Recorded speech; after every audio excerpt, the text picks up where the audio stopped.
For 2022, Mazda is refreshing the CX-5, but it's going the route of Subaru along the way.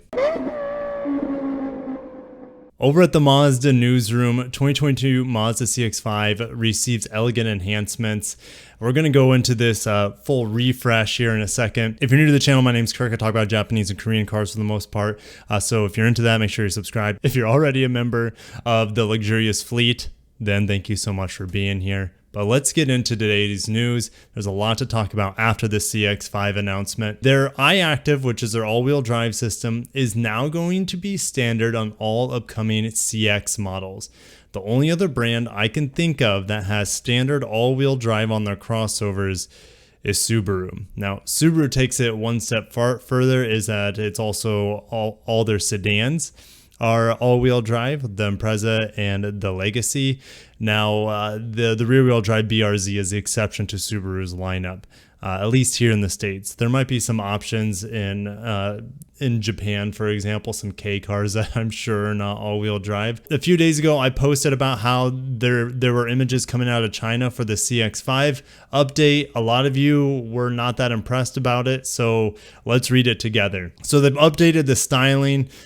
Go figure, especially with the turbo models. The CX-5 features significant vehicle dynamic improvements to elevate the driving experience. I am all for that. And standard iActive all-wheel drive will enhance the performance, like I said, across all the CX models. So that's including the CX-30 all the way up to the CX-9. And that's going to affect that bombshell, because I'm just going over this for the first time with you guys. This is going to affect all of their rear wheel drive models as well in the future that are crossovers. So the rumors are that it could be a CX-7 or CX-50 or a CX-90. That's going to be the inline six rear wheel drive, but it will be rear wheel drive based, but all-wheel drive. You know who else does this? Genesis does this with the GV70. GV70 is rear-wheel drive based, but it only comes in all-wheel drive, if I remember correctly, here in the States.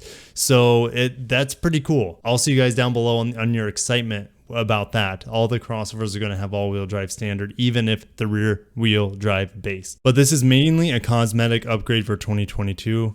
The announcement that every crossover is going all-wheel drive is very important going forward, but for the CX-5, it's really mainly about styling. The front fascia adopts a new signature wing that extends outward from the front grille, which is also updated with a three-dimensional texture that replaces the outgoing mesh surface. To me, it looks very similar to the Mazda 3's front end, and that's not a bad thing because the Mazda 3 is a great-looking vehicle. The headlights and taillights receive significant design changes, with each lamp featuring a pair of horizontally spaced rectangular LED lights that create a sleek, eye-catching expression. All new aluminum alloy wheels complete the transformation to help further the crossover's urban and elegant appeal. It looks like they're going to further distinguish turbo models from non-turbo models now. The new 2.5 turbo model, formerly the Grand Touring Reserve, offers contemporary styling appealing for sport-minded enthusiasts. So the exterior features gloss black finishes throughout to support an athletic look, while the interior is complemented with red accents and stitching. So it's almost going like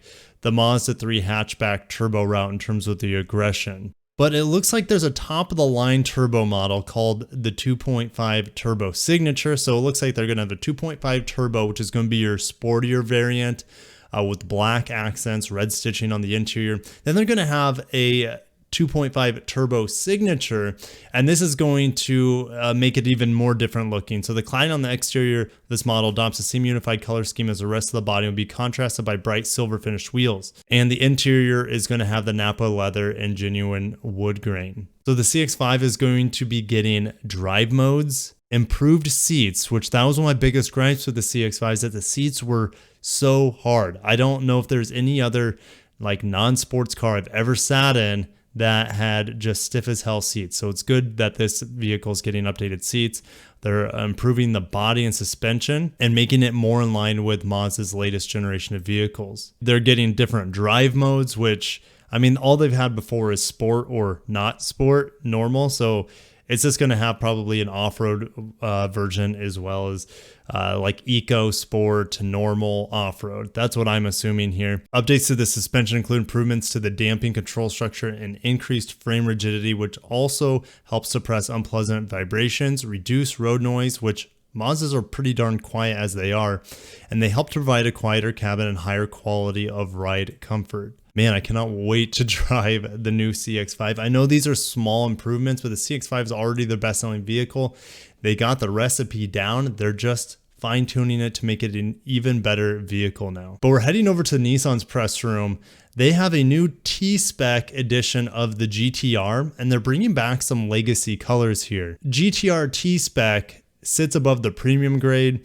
It adds wider front fenders from the previous track edition, gold painted raised forged aluminum alloy wheels, and a carbon fiber rear spoiler, body colored door mirrors, black hood ducts, and T-Spec badging complete the exterior changes. Also added are carbon ceramic brakes with air guides from the GTR Nismo. That is badass. Man, people are going to be drooling over these colors. These are so nostalgic. So here are the cool exterior colors: Millennium Jade and Midnight Purple. Millennium Jade was previously offered on the R34 GTR V-Spec 2 Newer, one of the rarest GTRs ever.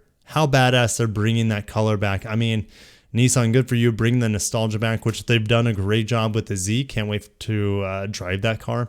But yeah, they're giving it some retro vibes here now with the new GTR. So there are only 718 V-Spec 2 Newers, which were produced, and only 156 carried the Millennium Jade color. This is the first time this color will be offered on a GTR in the US market. The new Midnight Purple is a modern interpretation of the Midnight Purple 3 from the R34 V-Spec, which I've always loved the Midnight Purple colors. And if you want to see my video of my walk around of Craft Sports here in town, their GTR importer, it was a cool video. I went over there. I'll probably go over there sometime soon. I know they got a new shipment in, or they get a new shipment in this month in September. So yeah, I'll keep you guys tuned there. But the Midnight Purple was limited to just 132 units, and the 2014 Special Edition Midnight Opal R35 GTR that was limited to only 100 units worldwide and only 50 in the United States. So cool. There's only one color, which is a Mori green interior color, which gives you premium semi-aniline leather with pearl suede accents, quilted Alcantara headliner, additional T-Spec badging.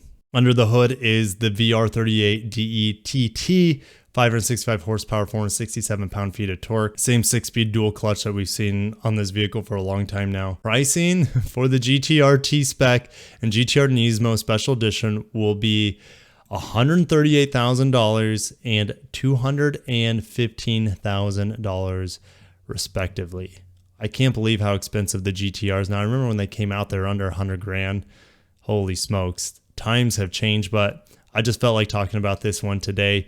And we're going to switch gears over to Mitsubishi to use Nissan made platforms for all Japan models. And by the time I was about ready to report this, this has been proven to be faulty or speculation by Nikkei Asia. So if we go to Creative Trend, they report how Mitsubishi shot down that rumor by Nikkei Asia almost immediately. So doesn't mean that Mitsubishi will only produce vehicles inside the Japanese market that are rebadged Nissans. No, I don't see that. I see a large portion of that happening in the future, but I do think Mitsubishi will still continue to develop their own vehicles to some extent. Here in America, I mean, look, they modified the Nissan Rogue which is the new Mitsubishi Outlander. It's a great vehicle. And I think that's what Mitsubishi is going to continue to do, just kind of modify what Nissan's doing and bring those vehicles over from Japan to the United States. Again, I don't know how long Mitsubishi can hold out here in the United States, but the new Outlander seems to be pretty good. Hopefully I get a chance to drive it and share my impressions with you, but just felt like sharing that Mitsubishi is not badge engineering all vehicles in the future as from the Nissan side, but I would say more than ever going forward, they will be more Nissan-like. And lastly, this one rocked my socks. Samsung, Hyundai, and other chaebols join forces in $37 billion Korean hydrogen pact. Essentially, what this comes down to is that Korea is going to be the hotbed for hydrogen. If you thought, you know, Honda and Toyota were going hard on hydrogen, they are just a small dot compared to what's going on in Korea. All these huge companies, these industrial companies from Samsung, Hyundai, Hyosung, which I've heard of Hyosung from their motorcycles. Yeah, just massive industrial companies with tons of capital are going to be transforming Korea into a hydrogen hotbed by 2030. $37 billion. Crazy. I just felt like sharing that.